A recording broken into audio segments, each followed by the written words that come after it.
Australia में future में क्या चेंजेस आने वाली हैं वो आज मैं आपको इस वीडियो में बताऊंगा। कुछ चेंजेस हैं जो बहुत पॉजिटिव हैं और जो स्टूडेंट्स बोनाफाइड है, जेन्युइन है, उनके लिए बहुत बढ़िया न्यूज़ भी आई हैं। कुछ स्टूडेंट्स जो कि जेन्युइन नहीं है उनके लिए आने वाले टाइम में कुछ बैड न्यूज़ भी है, वो मैं सारी आपको इस वीडियो में बताऊंगा। Bells Overseas, the sound of your future. Hello everyone, मैं कपिल भाटिया बेल्स ओवरसीज से। अगर आप हमारे से कोई भी स्टडी वीज़ा प्रोसेस स्टार्ट करना चाहते हैं तो आप हमारे हेल्पलाइन नंबर 6292062920 पे कॉल कर सकते हैं। आपका जो सारा प्रोसेस है वो ऑनलाइन रहेगा, एडमिशन से लेके वीज़ा तक। सिर्फ आपको जरूरत है हमारे हेल्पलाइन नंबर पे कांटेक्ट करने की। Now coming back to the topic, आज का जो टॉपिक है कि ऑस्ट्रेलिया में आने वाले टाइम में क्या चेंजेस आने वाली हैं वो आज हम डिस्कस करेंगे। पहली तो जो सबसे बड़ी चेंज है, सबको पता है कि स्टूडेंट्स की आने वाले टाइम में पोस्ट स्टडी वर्क परमिट बढ़ने वाला है। जो पीआर है वो इजी होने जा रही है क्योंकि ऑलरेडी उनकी गवर्नमेंट ये एडमिट कर चुकी है कि हमारी जो स्किल सेट है सिर्फ 16% लोग स्टूडेंट्स ही वहाँ पर लॉन्ग स्टे करते हैं, उसको वो गवर्नमेंट बढ़ाना चाह रही है और काफ़ी अच्छे पैमाने पे बढ़ाएगी आने वाले टाइम में। फ्यूचर में ये चेंजेस आपको देखने को मिलेगी। अब उन स्टूडेंट्स के लिए प्रॉब्लम होने जा रही है जो स्टूडेंट्स अब फाइल लगा रहे हैं, वो बिल्कुल ध्यान रखिएगा कि आने वाले टाइम में, पीछे ऑस्ट्रेलिया की जो मीटिंग हुई थी दिल्ली में, उसमें भी ये चीज़ें अनाउंस हुई थी कि आने वाले टाइम में सारे जो डॉक्यूमेंट्स हैं वो डिजी लॉकर से वेरीफाई होंगे। डिजी लॉकर से वेरीफाई होंगे, उसका मतलब है कि आप कोई भी फेक डॉक्यूमेंट नहीं लगा सकते। प्लस जो इंग्लिश प्रोफिशिएंसी ऑलरेडी एम्बेसी के पास टूल्स हैं कि उसको वो वेरीफाई कर सकते हैं। और इसके लिए अब जो गवर्नमेंट है वो ऑलरेडी, या यूनिवर्सिटीज़ हैं, वो इसके आपकी पहले जो डॉक्यूमेंट्स है वेरीफाई करने के बाद ही उसको प्रोसेस को आगे बढ़ाएंगी। तो उसमें जो टाइम लग रहा अभी भी ऑस्ट्रेलिया में रिसेंटली, वो इसीलिए लग रहा था। हालांकि जुलाई के बाद अगर देखें तो रिज़ल्ट्स अच्छे आ रहे हैं, जिनकी फाइल जून जुलाई के बाद लगी है।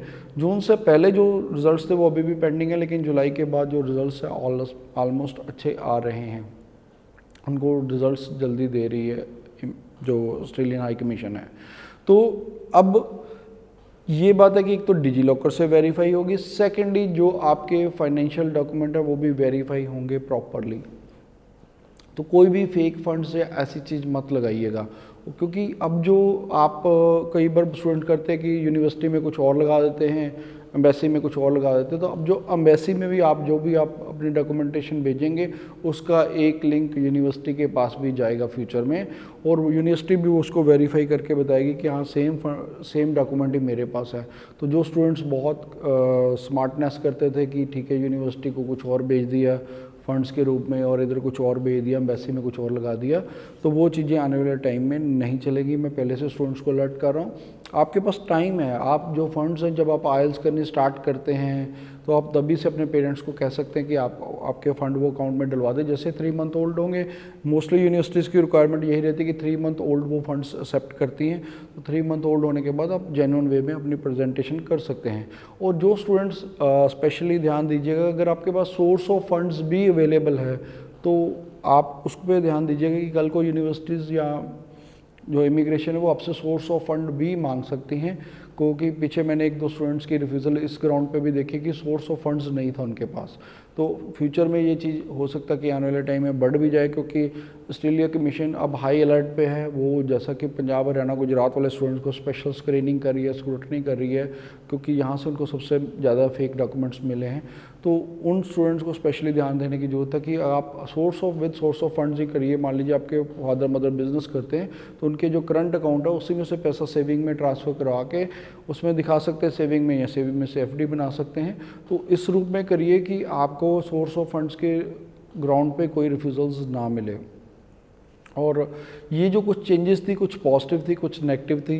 वो जो स्टूडेंट्स जेन्युइन हैं उनके लिए तो सारी चीज़ें पॉजिटिव ही हैं, क्योंकि आपको पता है कि ऑलरेडी ऑस्ट्रेलिया ने स्टूडेंट्स को फुल टाइम वर्क राइट दिया हुआ है। अब पोस्ट स्टडी वर्क परमिट बढ़ाने जा रही है, क्योंकि वो अब बैचलर वाले स्टूडेंट्स को 4 ईयर, मास्टर वालों को 5 ईयर और पीएचडी वालों को 6 ईयर, अप टू 6 ईयर का पोस्ट स्टडी वर्क परमिट बढ़ाने जा रही है। उसके बाद पीआर इजी करने जा रहे हैं ऑस्ट्रेलिया में आने वाले टाइम में, ये भी आपको देखने को मिल जाएगा।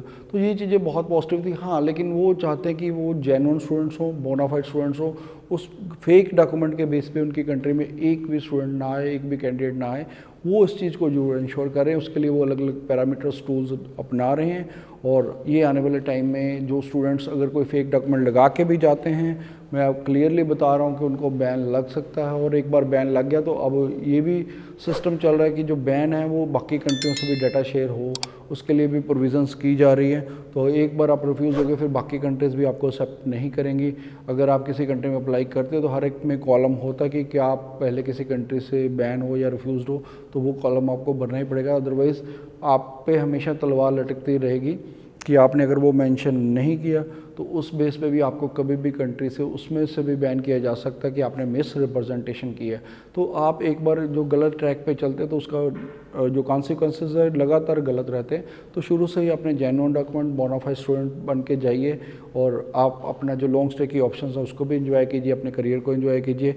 फिर भी अगर आपकी कोई भी क्वेरी आप नीचे में कमेंट कर सकते हैं, हम हर कमेंट का आपको रिप्लाई देंगे। Thanks for watching. Business or call us for visa services. Follow us on our social handles for offers and new updates.